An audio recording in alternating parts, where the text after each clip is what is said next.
Hello,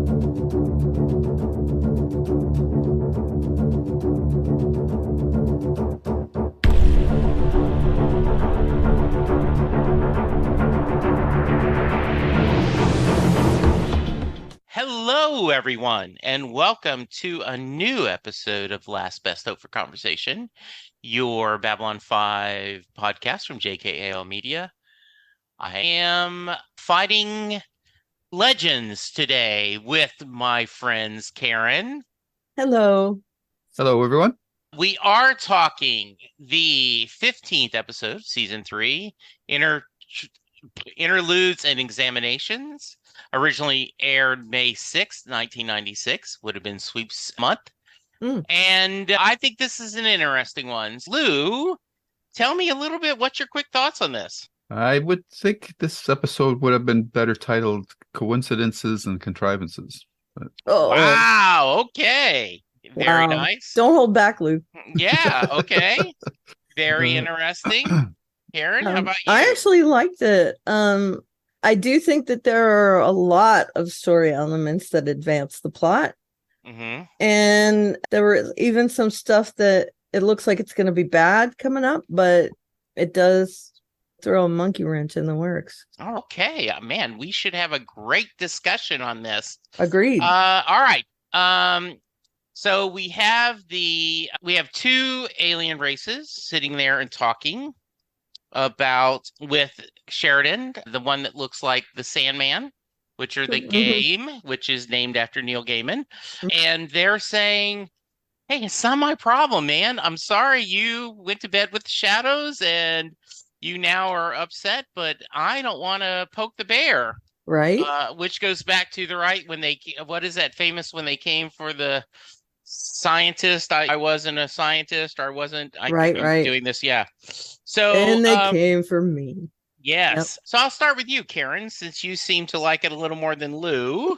You don't have to start with me. But... No, I do, and because I can't wait to hear Lou's thoughts.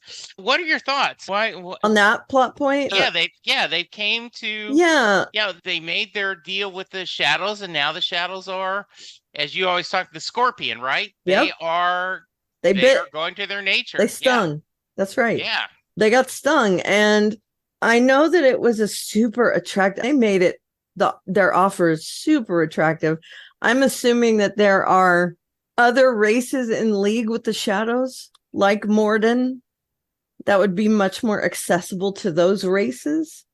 And I'm assuming they made their offer really attractive to them, like they did to the Centauri.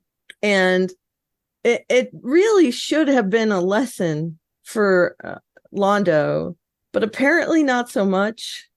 But yeah, I thought it was really cold of that. Although I understand their motivation, that race saying, hey, we're not involved in this. They're not coming after us. So we want to stay under the radar. And I get where they're coming from. I really do. But I thought it was really cold as well to say, yeah, no, we're not going to help, even though we have pretty decent chances of getting somewhere. No, thank you. Unless you can show us that your firepower will work against them. And pull caution, and apparently Kosh knew this was coming, and he does offer help after resisting, and I'm assuming he was fatalistic about it. Yeah, I guess it really is coming to pass. And Scorpion bit him too. Yeah, let's talk about that, Lou. I'd love you to share the thought, right? Sheridan goes to Kosh and says, I got to show them something. I need a win. I remember having a boss once say, when I got a new boss, he's like, and you are used to losing with upper management. I need to do something to show you that I can be your advocate. And Kosh has no interest in helping him till John pushes it, and you actually get a scuffle in the hallway. So, Lou, give me your thoughts on this. My alternate subtitle for that episode would be "So long, Kosh. We hardly knew you." Mm-hmm. I think that's part of the problem with this episode, and we'll get into that later on. But to address the initial scene with the Sheridan negotiating with the aliens, I thought that scene was good. I thought it also paralleled real world tracks in a way that is plausible. There's always countries that are allies that are hesitant to fully invest into a conflict because for whatever reasons. France. Or Sorry. whoever. Or Sweden. So that aspect of the episode I thought was really well done. The confrontation between Sheridan and Kosh was well done from a acting point of view. The problem I have with the scene and any scene with Kosh in general, because they've made him so cryptic, you don't know what his motivations are. So how do I know what he's saying at any given moment in that scene is accurately reflecting what he's thinking or feeling, or if he even feels? I was a little taken back by the fact that he used physical force against Sheridan. To me, that seemed, and I can only bring to the table what I believe the character to be. I didn't believe that he would use that kind of force. He doesn't seem to be that kind of being. So it was difficult for me to feel one way or the other about how that scene in any particular way, because I don't know the motivations of Kosh. He's an opaque character. So the show can do whatever they want with him, but I just have to go along for the ride and say, okay, where's this going? And I don't even know if he's really dead. Or is he pulling like a Gandalf here? Is he going to come back as Kosh the White? I don't know. So and this is my general complaint about the episode as a whole. I thought it was well done. I just think that it's hobbled by character motivations that either are not explained or, say for Londo in particular, I didn't buy his arc through the episode at the end. So I guess that's a long-winded way of saying I liked how the scene was done. I just had trouble processing what it meant. Yeah, I get that. We hadn't ever seen that kind of violence out of Kosh. And in fact, he was made out to be this angelic sort of above it all character, right? Until now. I do think that they said he was frightened at the end. And I don't know that I saw that 100%, but that would make more sense with how he treated Sheridan. Like you said, I love that scene. I think the acting was superb. He says up yours, which is really a very Sheridan-esque way to do things. He's hot under the collar when it comes down to things like this. And he didn't act that way with the alien that wouldn't interfere because that was more of a diplomatic thing. But with Kosh, he's been told over and over that Kosh is going to help him learn how to fight these creatures, yet he's not willing to get invested. And so he gets angry about that. And I could see, you could see Sheridan's motivation clearly. Mm-hmm. But it was Kosh that was like, okay, where did this come from?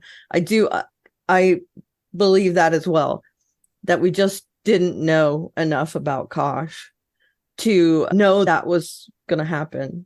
It was something that was like, okay, it wasn't out of left field. It didn't shock me, but it also it wasn't 100% clear to me that he would act like that, if that makes sense. Yeah, and that's exactly my problem. Mm-hmm. Yeah, so I have a little bit of insight because I've seen what's coming. Mm-hmm. So I'm able to see this from a holistic point of view. Right. But I think your points are all well taken. That when I think this is you find that sometimes, no, I have to save. I can't use the great machine because I got to wait for it when it's really bad. It's pretty bad right now. No, right. I got to save it, right? Cautious, no, it's too soon. There's too few of us. We can't, and this is almost a little bit, and this is me, not the show, a little bit of Bester. No, we can't send telepaths to the front of the line. We're not expendable. And so Kosh is almost like, no, we are too valuable to waste. And I think what's especially wonderful to appreciate is Bruce Boxleiter is playing against this basically Gone with the Wind curtains. And I thought of that with Lou when when he turns around with the little angel wings and the encounter suit.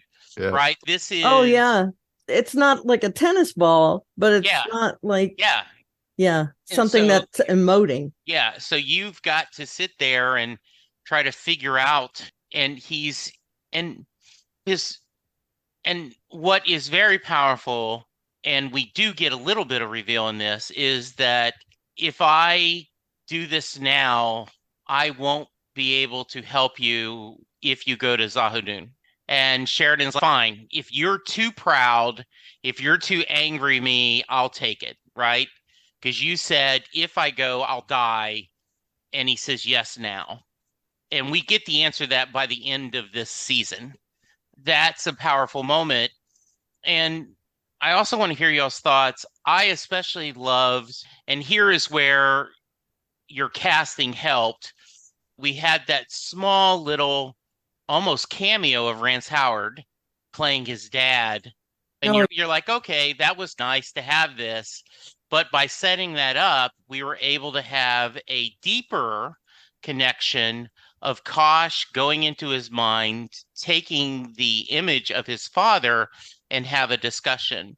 And because, in my opinion, Rance Howard is such a great actor. He is. And he emulates so well that I got used to living and I got stubborn and I should have been more forthright. Karen, let's go with you. Let's go with that scene. Yeah.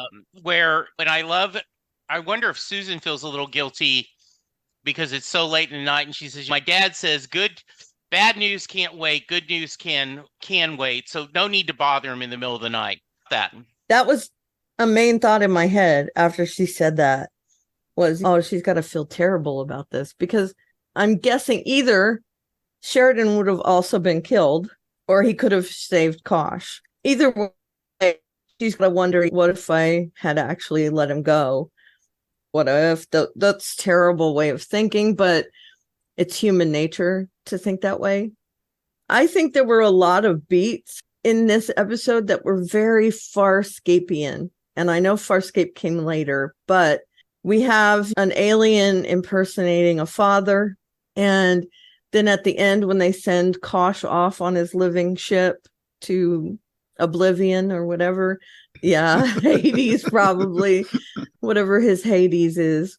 And I thought to myself, that really rings of good, I guess, writing in that case. Good acting, good writing. Rance Howard is fantastic.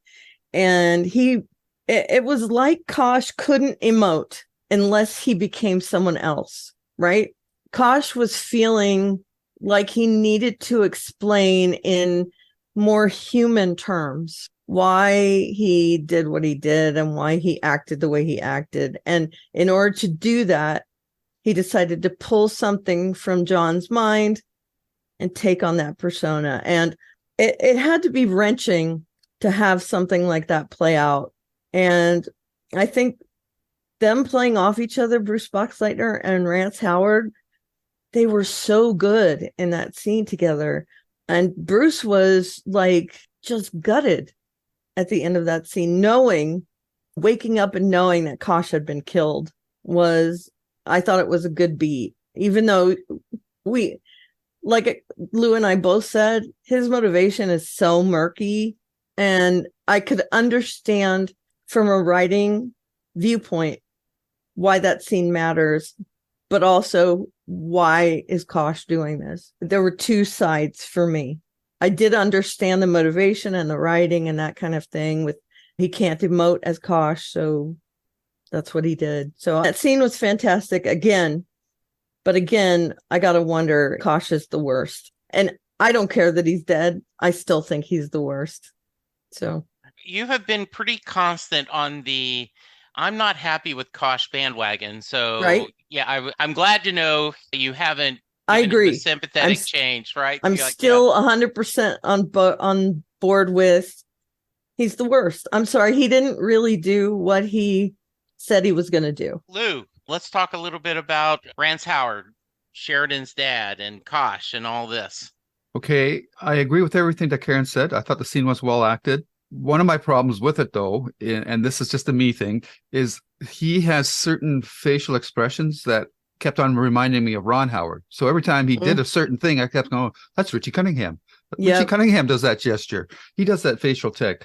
So it kept on taking me out of the scene. So that's a me thing. Maybe other people who didn't grow up watching Happy Days or seeing Ron Howard act won't see that. But that was a personal distraction that I had with the scene. Not just you, by the way.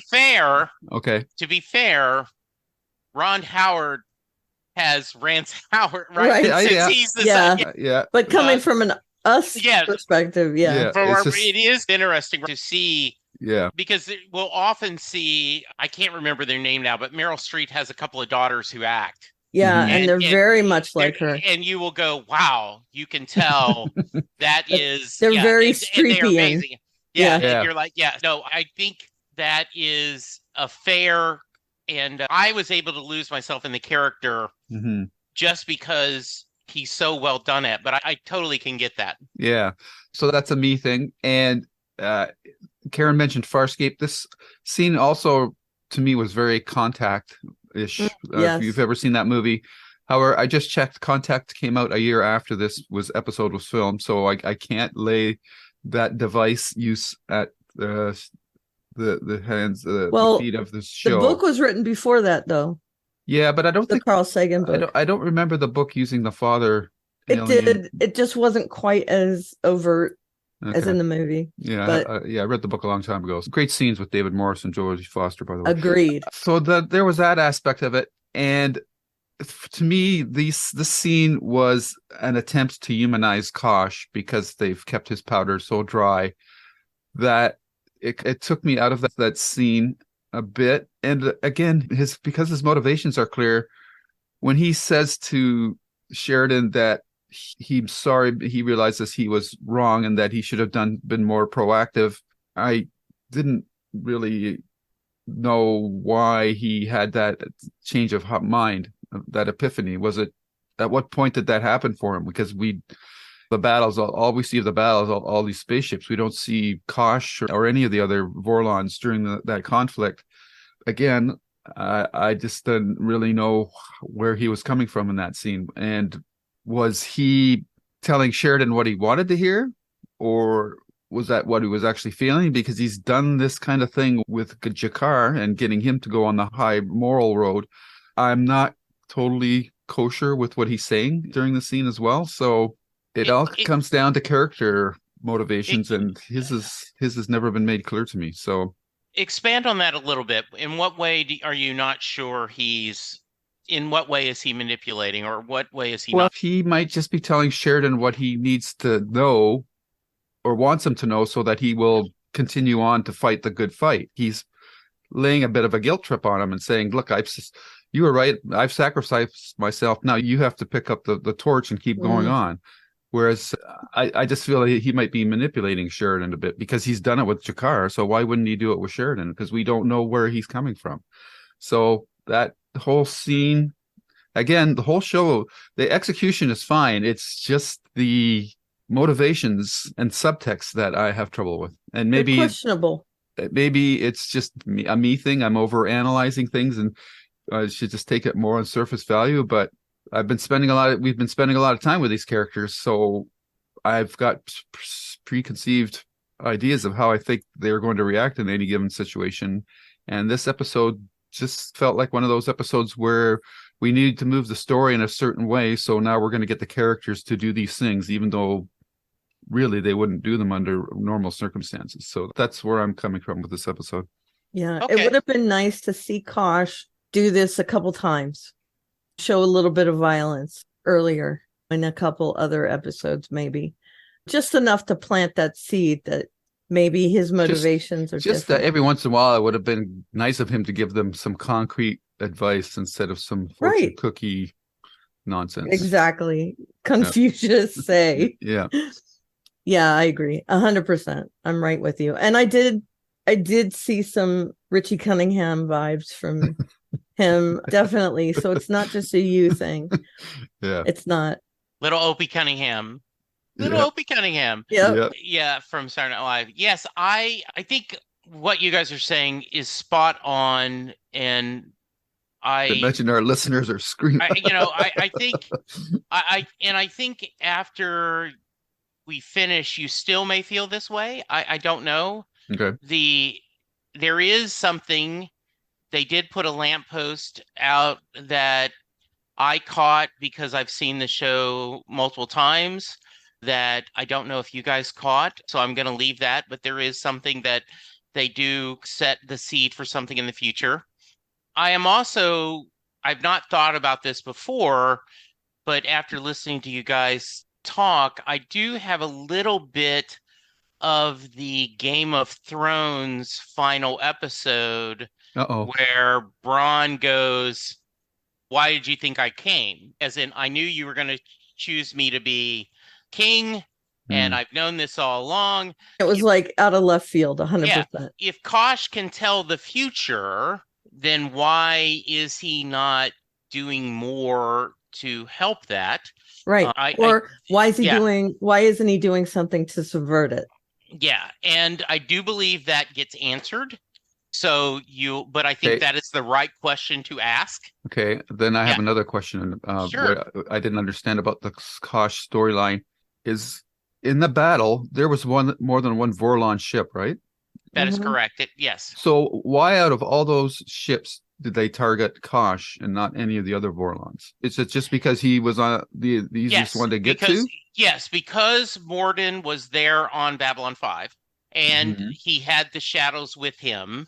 And that the guy comes and tells Morden, you assume that, the Vorlons have destroyed shadow ships, that this is a proportional response, that you guys the rules are, we can go, and I'm making this up, the rules are, we have to stand in straight columns wearing red jackets with white crosses. You guys get to sit behind rocks and trees and shoot at us, right? Sure. The old joke about the American Revolution. The shadows are, the rules are, we can directly interact with all these people, but you guys have to stay to the side. Right. And when you guys have directly respond, similar to the Centauri, if you kill one Centauri, 1,000 Narns will die. Right. I believe that is the response. Are you basing your analogy on some facts established within the show, or is that just an example that you're using?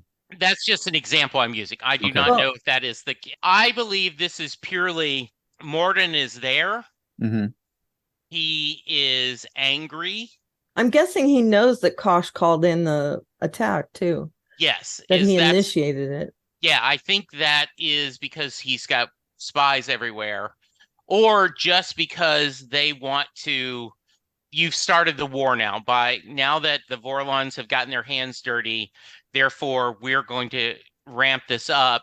And the feeling is Kosh knew that would happen.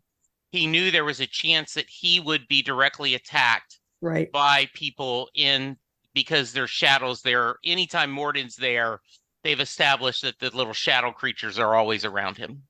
They're gross, by the way. Okay. Yeah, I think you're processing, Lou. You're processing. Go ahead. And there's a reason the shadow people haven't killed the ancient ones 100%. And I think it's because they fly under the radar somewhere, and they may have just retreated back to that, and the shadows would have to hunt them down to find them, but they know where Kosh is. Right. So that would be partly my guess. I think that's a fair theory. And I'm just wondering why Kosh didn't go back to his home world. Like, why did he sacrifice? I don't understand why he had to sacrifice himself. Was he protecting other Vorlons? Say that this is all being left for us to conjecture and extrapolate from what we know. And that's fun to a certain degree, but at a certain point, the show should lay some cards on the table too. Maybe that'll happen later on. But I just didn't really get why he just sat around and waited for himself to get killed. Why didn't he go back to his home world or whatever? Or to wherever. Yeah, because we established that he's gone often. Yeah. It would have been nice, and I don't know, maybe they discuss this later. I can't remember the details, but if he had left, something even worse would have happened, right? He had to sacrifice himself. I can't remember now. And if one of you are listening, do remember, shoot me an email, put Jesse's Eyes Only, and I will, and you'll go, oh yeah, that's right. But that's, I think, a valid concern. Why didn't he even fight back? He just sat there and let himself be killed. I just don't get it. And maybe there is a reason for that, but we don't know it yet. Yeah. So. And I don't know if he did try to fight back, but just he was overwhelmed. Too many shadows. I don't know. Yeah. Could have got Okay. a couple of shots or something, or did that same zapping thing that he was doing to Sheridan. Right. Yeah. I did the living ship, and I did think of Farscape with that when he talks about and Moya. Okay, I have a question to ask you too. Sure. And this is definitely a me thing. The Vorlon ship, does their design make you feel like they're maybe a little phallic? I hate to say that, but when I saw them, I was like, okay, are you going to go have sex with the shadow ships? What is this about? They looked very phallic to me. It's just me, maybe. They look like squids to me, but yeah, okay, like squids to me. I see squids more than I do. Okay. Yeah. Sorry about that. Other things. No, it's all fair here. They do look like squids to me as well. Yeah.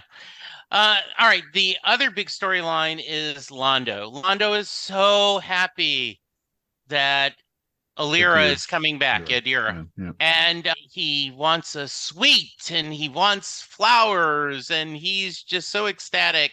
And lingerie. Yes, with garters are always good.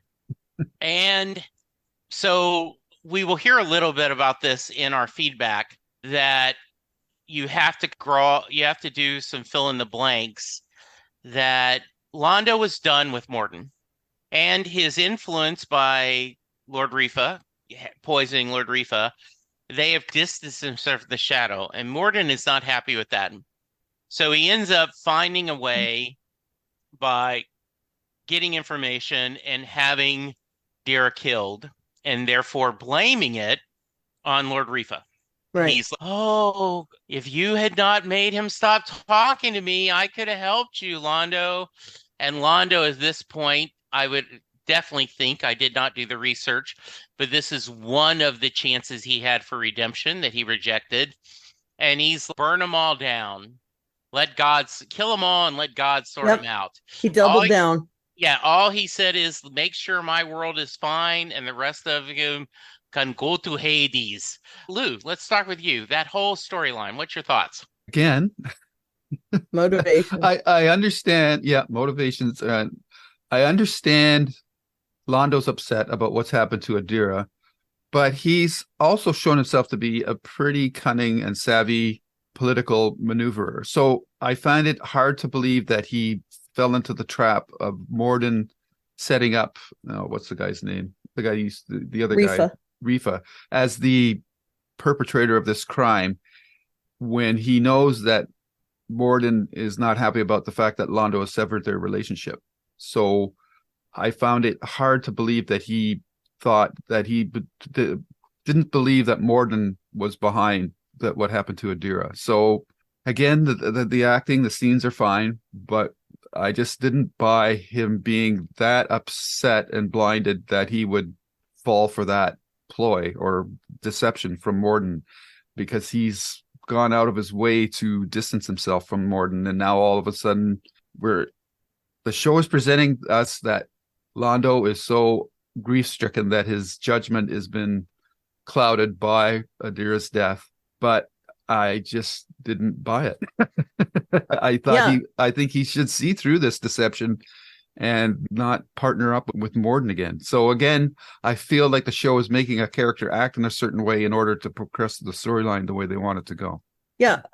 Londo is smarter than this. Yeah. And I thought 100% he was going to go to Morden and call him out. Yep. But instead, he buys into the whole Lord Rifa thing, which to me, I was scratching my head. Now, the acting is in character. Mm-hmm. I have a hard time believing that Londo really would fall for that. He's already disenchanted with Morden and the shadows, even though he doesn't really know about the shadows so much. But he went to a lot of trouble to get out of their grasp, going so far as to poison Rifa. And the only thing that pointed to Rifa killing Adira was poison, which is an easily found out thing, that poison is their method of choice for killing people.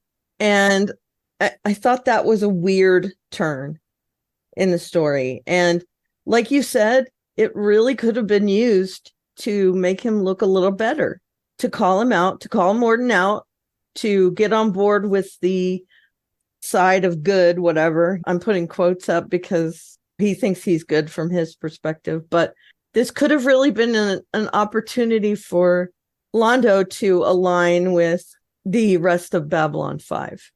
And instead, he picks Morden, who has been known to be double crosser. And that really, I don't know, it itched in my head a little Okay, bit. good, because I thought it was just me. Okay. I want to Nope. be I want to be fair here. The show certainly has laid the groundwork for what happened here. They've had the episode with Londo and Rifa and the poisoning thing.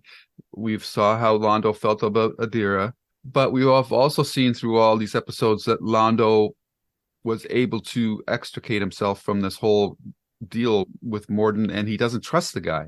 So Right. I'm just not buying that he's trusting him now. And I understand that is just my subjective interpretation of and reaction to what I'm seeing, because somebody else could argue with all those points that I just listed and say, I totally buy that he was so upset that he went back into that deal with Morden. But for me, it didn't work. Not so much. and I can't lie about that. So Yeah. I have to be honest about how I feel. I just felt they've dumbed down the Londo character to advance the plot, and I hate that when shows do that. Agreed. And like I said, he's been shown to be really smart and dumb in certain circumstances, but smart when it comes to strategy and motivations and things like that. And I don't know. They've also been showing that he has a lot of regret over aligning with them, and why he would have that regret and then all of a sudden turn the other way, like literally on a dime, turn in the opposite direction. I don't get it. He even said something in this episode to indicate that he was against Morden and the Shadows doing all this stuff. And then right at the end, I, like Lou said, I do get that he was blinded because this was, and he said it's the only source of happiness in his life. So he's pretty down there. I think he might be at his lowest point right now, losing Adira, getting his people into this war that has escalated past what Morden had promised him, and all the stuff with Veer. I think he's at his lowest point, and I understand, like Lou said, how people can make the argument.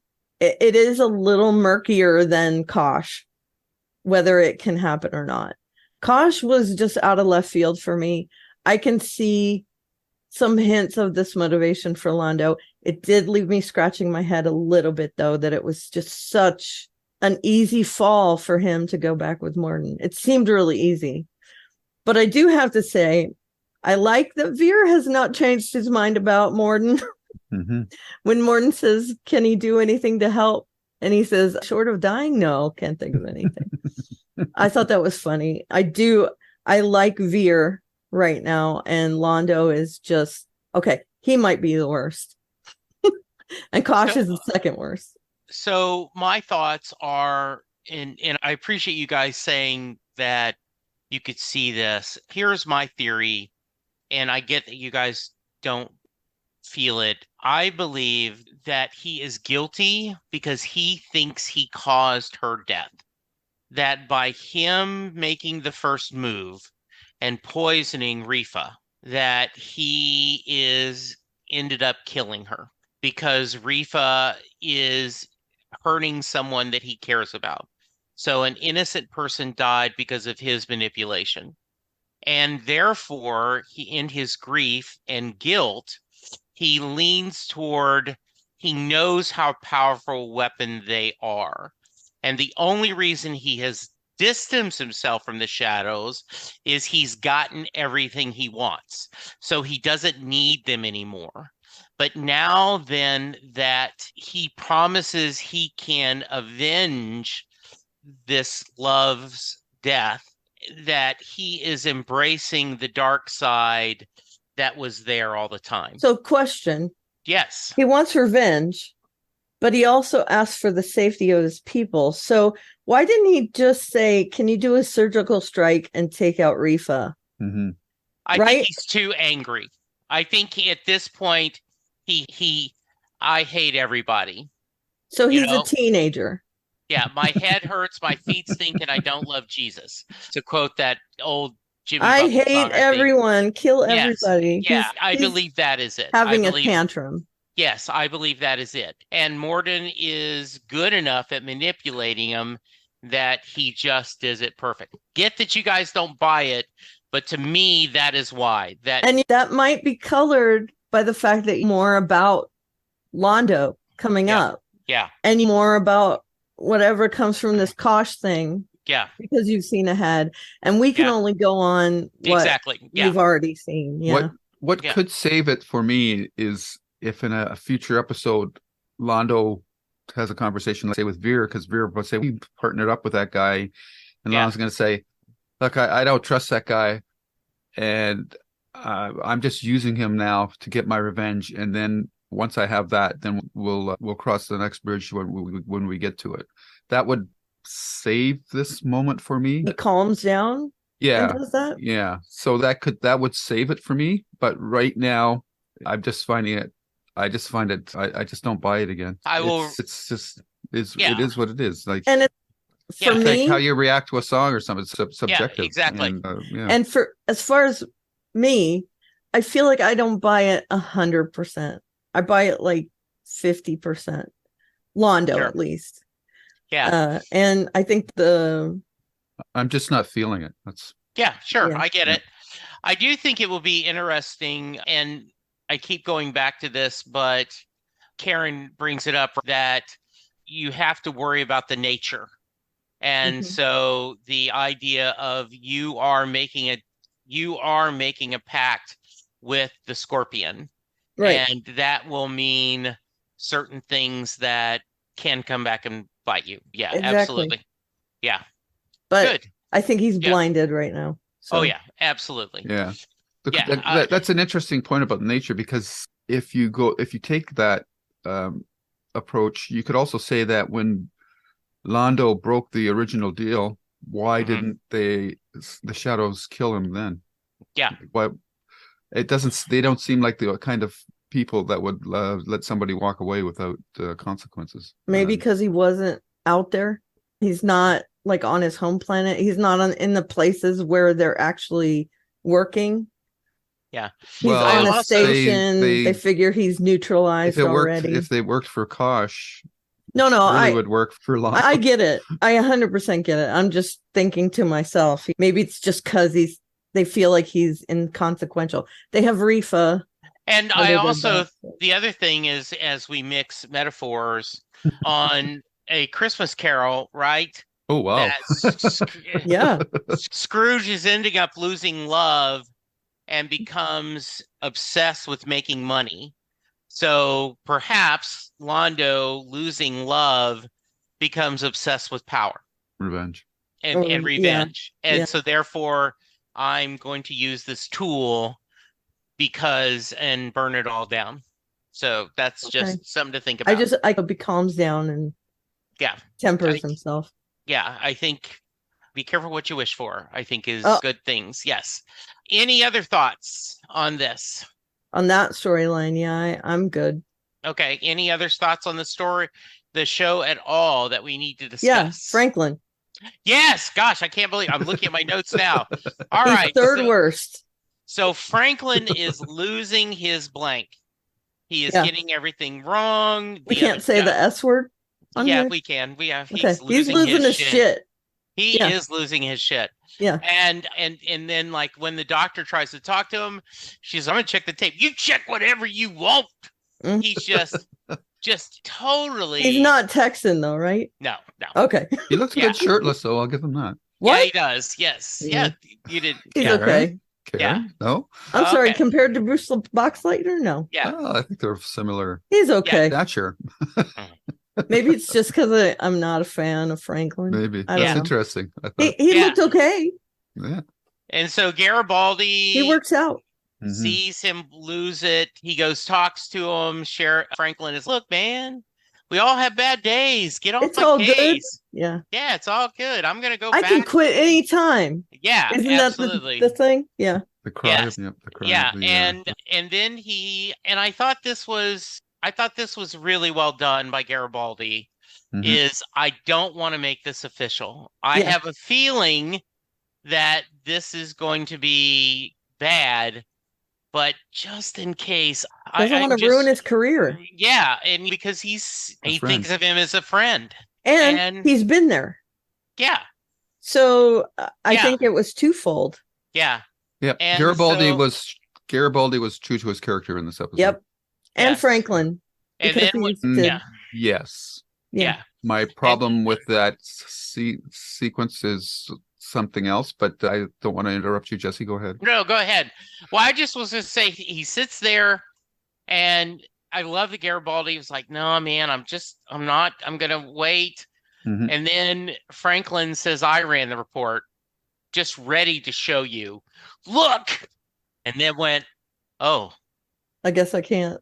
I guess I can't." Wah, wah. And then has this feeling of, wow, what do I do next? Go ahead, Lou, talk about this and kind of share, and then we're going to get your thoughts too, Karen. Okay, so again, I don't know like what the code of conduct is for these types of situations where they're doing like blood tests and that, but it seems like a major oversight to me that the head of a department would be the one that would be checking his own results. To me, that doesn't seem logical. It should be, in that particular instance, that should be done by somebody else.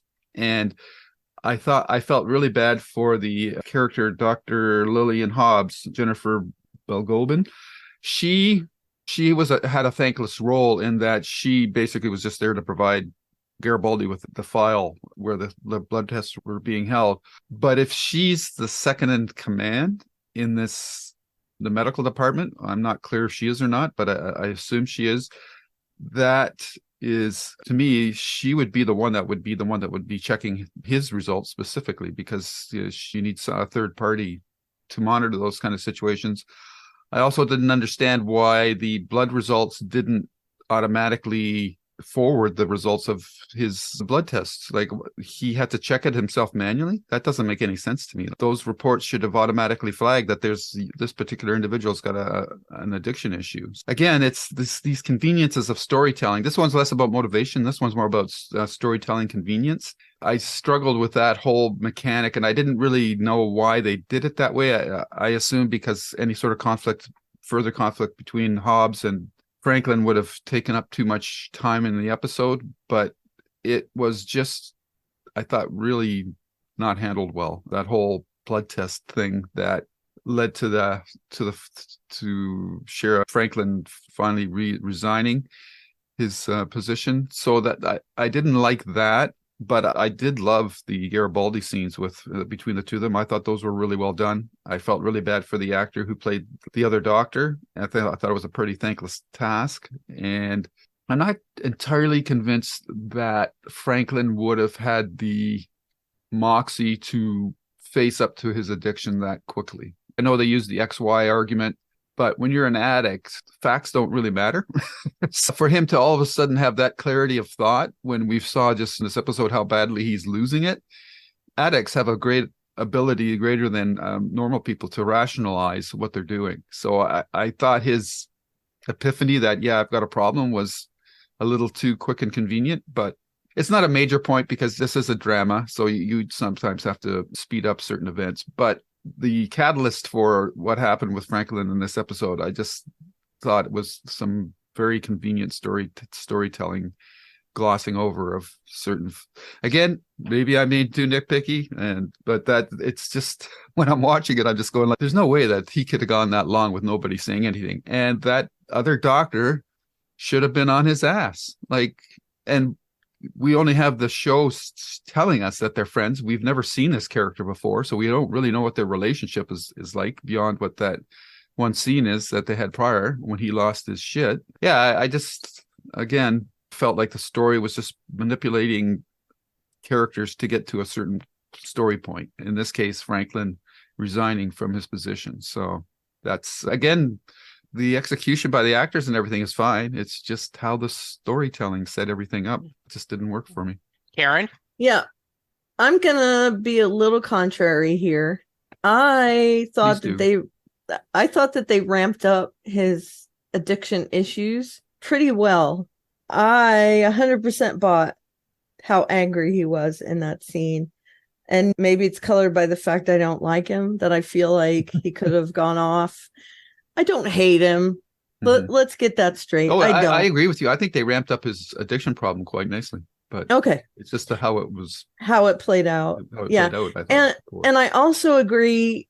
I also have to say that I feel like him admitting to Garibaldi was okay for him. I do agree with you that in the real world, addicts never really admit until they're 100% ready that they're an addict. And in this case, I think he understands not only why Garibaldi is doing this as a friend, but the fact that he understands as an addict. And I think maybe that is coloring his reasoning. He sees that Garibaldi is ready to go in there and find the results, but he pulls back at the last minute. And maybe he's thinking he's going to go in there again when I do the next thing. The next thing is going to be it for me. And he says, I might as well cop to it because the results don't lie. And I do get that it's more because of Garibaldi than it is because of him. And I loved those scenes. I'm pretty sure that people, like the department heads of people that get hurt, would go to the med lab, right, to help out, especially if they're near the person getting hurt. Sheridan would go if Susan got hurt. So seeing him in med lab, I bought that 100%. I loved that he was there for the meltdown. And there have been hints of him losing his cool in other places. Mm-hmm. Not this much, but maybe behind the scenes where we're not seeing it, he's getting worse. I bought into that 100%. And I thought, and God help me, I'll kill myself really because of this, but I thought that storyline was more truthful to me than the other storylines, than the Londo storyline or the Kosh storyline. And again, I think the episode's really good. I know Lou doesn't agree with me 100%, but I think the information we got in this episode advances things enough that I feel like, hey, the writing's pretty good. Motivation-wise in those characters, we haven't seen enough to get that. But if we had gotten that motivation ahead of time, I think this would have gone together flawlessly. Does that make sense at all? I feel like if we had just a little bit more information about Kosh and we just saw Londo a little bit leaning more, a little bit on Morden's side before this, that I would have really gotten into that storyline. But as it sits, I think it's a good episode. It's not my favorite episode, and it advances a lot of things for me. Yeah. Can I respond, Jesse? Yes, please. I agree with what you're saying about his character arc and everything, but I just, again, think that the catalyst for his revelation or bringing this to a head was the problem with this episode. Like this whole blood testing thing, like why even bring that up? Or if I think it would have been more believable if he was faking his blood results, and that if the other doctor was doing their job, they would have reported him to Sheridan, and then they could have had that same scene, and then they could have had him had a blood test, and then he could see the results, and then he failed it, and then he would realize that, yeah, I do have a problem. But instead, they just took this weird, I think, weak way of bringing this story arc to a head. And so, I don't know why they did that. Do you think they're just trying to make it look like Franklin is becoming accountable for his actions? Do you think that might be? And I don't know what his future is in the show either. Is he done? Is he coming back? I find it hard to believe that he's not going to be back. He's coming back. But again, if he has this addiction problem, who would want him to come back? Like, how can you trust the guy? If he failed once, he definitely you might bring him back as a lower rank doctor, but I would not bring him back as the head of the medical lab for sure. So Jesse's probably just like, oh, you guys are just no. So here's my theory on this. is that I absolutely believe that Franklin has a addiction and an issue, but I believe he also is bad at that. His denial was that he was using this to help other people. Yeah. And he was in denial, and seeing those numbers shocked him out. That was his rock bottom. And that is what made him wake up and realize he's been deluding Okay. himself. That is my moment, that he is still a man enough of science. And also I do think that there are people who addicts are addicts, but he is the kind of addict that he is absolutely, this is medically supervised because he's a doctor. He just now has, he talks about, right, at certain level, it's safe and it's good. Another level, it's a problem and the numbers don't lie. Mhm. And so he has had this road to Damascus moment. Yeah. I agree. That's what the show's yeah. try to set up. Yeah. But And so I do agree if you want to throw in logic, and I don't mean that in a sarcastic way, but right. yes, I think in reality you would have had there would have been an overseer. Yeah. There's someone who, and let's say this doctor was his second in command. We get that, you know, she's the assistant director, that you would have done that, right? Like, I'm not allowed to monitor my agent's phone calls. Independent team at my day job monitors my agents so that there is not that built-in bias. So yeah, I get that, but there isn't. I think that's partly because it's a TV show and partly because there's a lot of give and takes there. Yeah, I understand for expediency's sake why they do certain things, but there's also another maximum. Doctors make the worst patients. Absolutely, Definitely. yes. And it is an epidemic of under the radar that we don't see as often, is a lot of doctors are addicted. Yes. To the drugs that they have access to. It's a very real world thing. Yeah, and especially I think that in Star Trek, which we all love, the premise was a lot of times Roddenberry said, we're past this kind of trite thing, so therefore you wouldn't have had it. But JMS believes that we are still 200 years from now, we're going to be the same as we were 100 years past ago, that we're still. So I think that's a fair get. Yeah, human nature is human nature. Yeah, and Franklin absolutely does stick with the show. And I am curious to see if you guys are going to buy his journey, considering where you guys are starting with. And I do. He's going to go down under. He's going to go in the down below. Yes, he is going to do. Yes.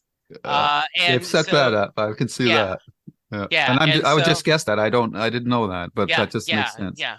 The reason I'm laughing is because the phrase walkabout is used. Okay. And when you do down under, I think of Australia and a walkabout. So that's why I was smiling. Down under. Yeah, good. I'm going to look forward to ratings on this because I get the feeling for, especially Lou there, and I'm going to go back to my day gig. I argue with QA all the time. I say that you can have a perfect phone call with a member that is empathetic and caring, and you miss all the points on the QA form that you are concerned about. Right. And you will grade it a bad call, even though the member would say it was an absolutely fantastic call. And you can have a call where they got everything right on the QA form, but they were so unempathetic, they were so unemotional that the caller would say that's a horrible call, and you would give it 100%. Right. So you can, if we're judging this as if we were Olympic judges, you can do the technique. I give them all 10s, but emotion, I may give them a 2 because it was so robotic. Right? Yeah. So I'm curious. Yeah, they fulfilled all the requirements, but did they make me feel? Right. Yeah. All right. Any other thoughts we need to talk about? I'm good. How about you, Lou? I think that's it. Yeah. All right. Londo is a petulant teenager Franklin is now kicked his responsibilities, going to go find himself. And Sheridan is left with no father figure and a war to fight. And may go to Zahudun. Right. So I am going to go first. I love this episode. I think that in a lot of ways, all the weaving and storylines that we've led to really get a lot of payoff here. I think the acting, Garibaldi and Franklin, were top notch. I think Sheridan and the curtain rod is amazing. And I think Morden. Sheridan versus Curtin. Yeah. And I think Morden and Londo are just absolutely wonderful. I give this 9 out of 10 fighting legends. But then I am emotionally invested in this show multiple times. And as the Vorlons, I can see the past and I can see the future. Karen, what you about are the you? witness. I am the witness. Right. Yes. Or a primary. Yes, any I am primary. a primary. Yes.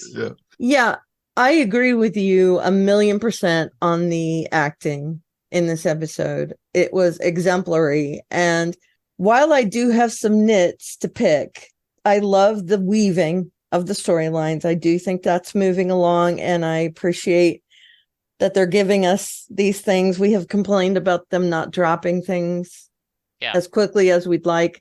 I also have a lot of sympathy for you when we went through the Farscape stuff and we were giving you shit and saying, hey, how come you don't like this as much as we do, when we were 100% invested in it? Yeah. And honestly, I feel terrible that we're not at that same place, because I love this series.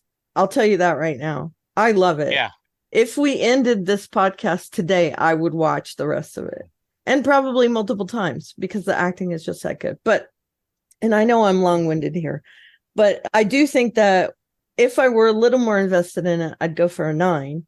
But the fact that I can only work off of what I have, and I'm going to go based on the acting, like you said, with the judges, they're going off the feeling of it. I'm going to give it 8 pairs of garters. I love it. All right. I love that one. Lou, garters always a good choice. Right? Yeah. I'm a little upset because Karen kind of stole mine, but I'm sorry. Let's see. I think, Jesse, you laid it up pretty well. From a intent and execution perspective, I have no complaints about the episode. I thought everybody did a great job acting. I thought it was well directed. The story points that they were making are obviously important to where the series is going forward. I just feel that the underpinnings to get there were a little weak, which hampered my emotional engagement with the episode. So I'm going to give it a 7.5 frayed garters. There you go. Nice. Nice. It works. Yeah, absolutely. No, I think that is very fair. And I really love the fact that I'll go back to, I get a lot of crap that Bruce Springsteen's song Jungle Land is considered a classic by many, by most. And I understand in theory how it's this epic song, and Clarence's saxophone is indeed epic, but the song itself doesn't touch me emotionally the way so many other songs he does. So I don't have this feeling of awe. It's just, it's a pretty good song. It's intellectually versus emotionally. Yes, exactly. Yep. And so I get that. Super. I'm going to switch things around. Lou, anything interesting on the Facebook, our YouTube channel? And then I'm going to have Karen read us some feedback. Facebook. Facebook, I know. Yeah, Grandbook. Yeah. No, actually, MySpace. YouTube's pretty light this week. Mostly there was some comments about the audio quality, so we're looking into that. We are working on that. Absolutely. Yeah. Sorry about that, folks. But basically, somebody commented that the scene between Andreas and Mira makes them well up every time. So I agree. And this was for the Ship of Tears episode. Yeah, absolutely. Yeah, that scene was amazing. Good. All right, good. Karen, what do we got? All right. I'll start with Texas. A moment of silence, please. Anyway, what we have in this episode is what people do when they feel they have nothing left to lose. The League worlds under shadow attack come to Sheridan for help. Sheridan has left everything he believed in behind to fight legends, so he refuses to back down when he starts yelling at the single most powerful being he knows, and eventually gets Kosh to back down and give him the support he needs. And Londo falls back in with the shadows when he loses the one thing that means more to him than everything. The setup might have been a little obvious, Morden trying to rope Londo back in just as his one love is returning. And then he tells Morden that there's nothing he could do that has not already been done. His fate was sealed at that point. And once again, Londo answers Morden's question, all I want is revenge. Oh yeah, Morden's question was always, what do you want, right? Yes. All I want is revenge. Give me this and the safety of my world and let the rest of the galaxy burn. It's interesting to note that even as he believes he has nothing left, that request shows there is still something else he can lose, Centauri Prime itself. The stakes continue to climb, and we see there will be costs in this war. What those costs will be will unfold, but until then, I'll be in the car. They always give us hints for the next episode, right? I'll be in the car. We'll have to think about that. Yeah, last week they said, I'm over here in the corner stacking marbles, which is a line that Sheridan had in this episode. Yeah. This is the Texas Shock signing off. Oh, and no in Valen's name, but in Valen's name back at you, Texas. Exactly. Yes. All right. All right. And then from David. Hi, David. How are you doing? He says, so another episode where nothing happened. Seriously, though, this episode has so many plots and subplots, it's hard to get started. The League of Non-Aligned Worlds are slowly discovering that the shadows are not the most trustworthy to deal with. I do have one question. Exactly who has been representing the shadows in their dealings? Ah, David, I brought that up as well. It's not Morden, right? There's other... Yeah, they don't explicitly say that, but I would think that's the answer, right? That there are other accessible beings. Yes. Is there more than one Morden, or is he just racking up the frequent flyer miles? Sheridan's frustration with the situation is somewhat understandable. He's been told he has to fight this war, but so far, no one is willing to back him. At times, it even appears Delenn is holding back information from him. His confrontation with Kosh raises another question. Kosh says they aren't ready for a direct confrontation. They are too few. My question is, why? The one race with the most experience is fighting the shadows, at least among the ones still around, and they weren't ready? Or is there unwillingness to get involved because of something else? Either way is not a good sign for our heroes. It is becoming more and more evident that the more power and influence Londo has, the more unhappy he becomes, and it affects his decisions. What will the ramifications of his reassociation with Morden and the shadows? One thing is certain, I don't think I'd like to be Lord Rifa. Will he get the second part of the poison, or will Londo wait to take him out when he can do it personally? Speaking of Morden, this may be the one part I really have an issue with. How did he know to target Adira? Yeah, that's true, right? Yeah. Yes, he got some information from the merchant in the Zocalo, but I seriously doubt he would have gotten her name, what ship she would be arriving on, etc. It would have been just as easy to assume that it was Timov arriving, though less believable, IMO, to go through such preparations for a wife. And that ship conveniently has an assassin on board. The only way I can see that happening, the shadows / Morden have maintained some form of surveillance on Londo and were able to pinpoint her that way. I actually have no problem with that part of the episode. Yeah, I get what he's saying, though. Yeah, it didn't occur to me at all, but I see what he's saying. Letter has already gone on too long, so I'll just touch on the rest. Franklin has obviously hit bottom between the stims and the stress. Is a walkabout really the best way to handle his issues?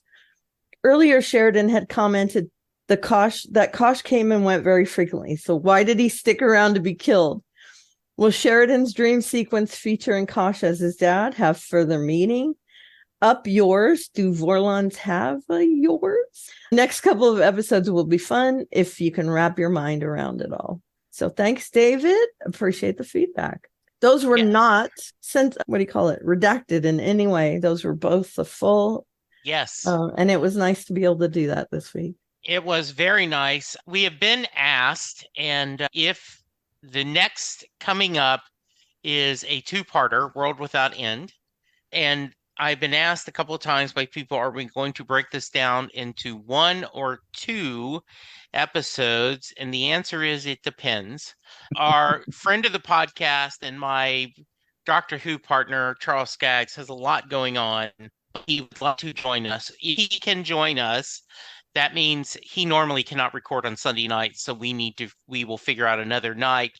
If he can join us, we're going to do both of them at the same time to make it easy for Charles. If he cannot, we will do this one episode at a time, is what we've decided. So you will find that out first thing next episode. We will start out with, you'll either hear Charles's voice or you won't. And if you don't hear Charles's voice, we're going to do this in 2 parts. So yeah, like it was originally intended with the cliffhanger. Yes, it is. So I am really looking forward to, after hearing the discussion of this episode, how it's going to go with both Lou and Karen. They're timey-wimey, and I love that. So. They are very timey-wimey, and a couple of things happen. All right. Okay. Yeah, that's always good in a show. Yeah, Lou, if Yes. someone wants to reach you and find us, how can they? I don't know if anybody will want to after what I said this episode. Oh, of course. Just in case, you can Yes. find us on YouTube at Lou's Reviews, where you'll find the episodes of Babylon 5, as well as our other podcasts that we're doing, 12 Monkeys, and I have writer's interview. I just actually did an interview with a gentleman from the States. He's in Texas, Raul Herrera. He's written a book about his experiences as a Vietnam soldier on a boat, and it was a water skiff called the Skunk Alpha, and a very interesting story. The gentleman was 75. I couldn't believe how spry he looked, but a very interesting story, and I recommend you listen to that episode and check that book out. And you can also find my other podcast there, Stephen King, as well, and on Twitter, and it is always going to be Twitter to me, is you can find me at Lou W. Sitz.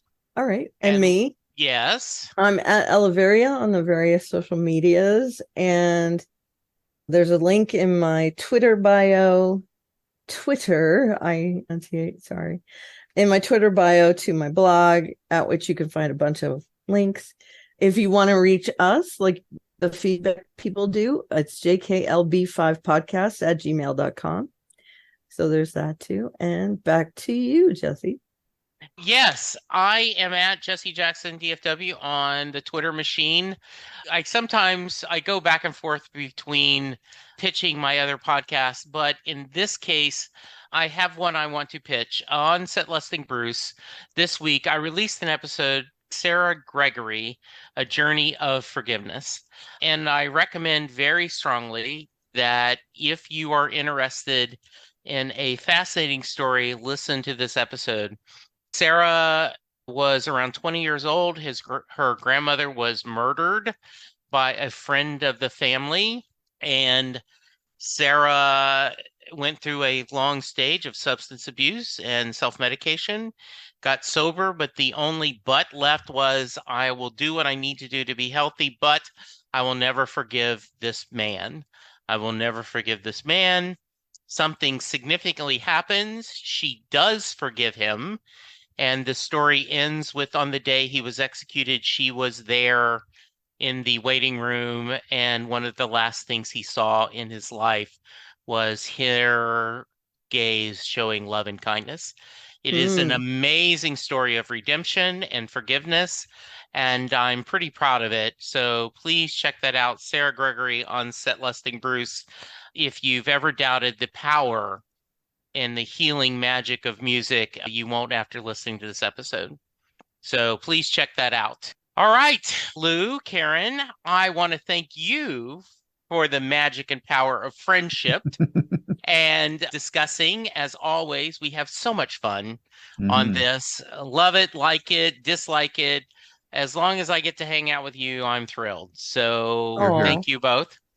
All right, listeners, let us know, send us feedback, and we'll be back next week. For now, be kind, be safe, and we'll talk to you soon. Goodbye. Bye-bye. Bye. Bye. All right.